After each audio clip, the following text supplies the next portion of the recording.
છતાં પણ અમુક દિવસોમાં ઘટેલી કોઈક વિશિષ્ટ ઘટનાઓ દિવસને વિશિષ્ટ કોટીના રંગ આપતી હોય છે, ચિરસ્મરણીય બનાવતી હોય છે. આજનો દિવસ એટલે શત્રુંજયની ગંગામાં સ્નાન કરવાનો દિવસ. આદિશ્વર પરમાત્માની અંદર ઓળ ઘોળ થવાનો એક દિવસ અને વિશેષ આપણે પ્રવચનમાં કહીશું. બધા જ આપણે જાણીએ છીએ 4 મહિના જે શત્રુંજયની જાત્રા બંધ હતી, આજે આપણે અહીંયા આવ્યા. પાલીતાણાની ધરતી ઉપરના નજારાની ખાલી એક કલ્પના આપણે કરીએ ને, સવારે 5 વાગ્યાથી ઘોડાપુર ઉમટ્યા હશે.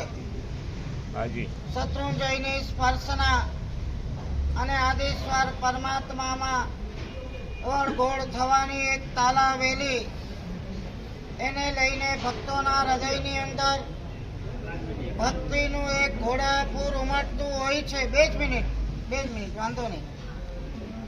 આપણે ભલે કદાચ શત્રુંજય પહોંચી નથી શક્યા, પણ ભાવથી જ્યાં હોઈએ ત્યાં શત્રુંજય ઊભું કરી શકીએ છીએ. ભાવથી આદિશ્વર પરમાત્માને અહીંયા હાજર કરી શકીએ છીએ. માત્ર હિન્દુસ્તાનમાં નહીં પણ વિશ્વના ખૂણે ખૂણે આજે આ શત્રુંજયને અંતરના અક્ષતોથી વધાવવાનો એક અપૂર્વ અવસર આપણે આંગણે આવીને ઊભો છે.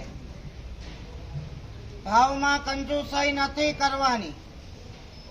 પાલીતાણાની અંદર જ આપણે સાક્ષાત વિરાજમાન છીએ, પગથિયા ચડીએ છીએ. આદિશ્વર પરમાત્માને ભેટવાનો એક તલસાટ છે.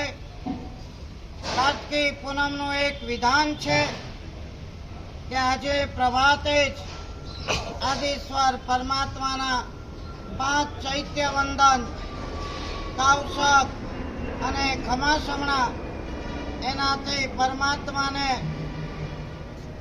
ભક્તિની અંજલિ અર્પણ કરી આપણા આત્માને પવિત્ર કરવાનું એક મિશન આપણે જારી રાખવાનું છે.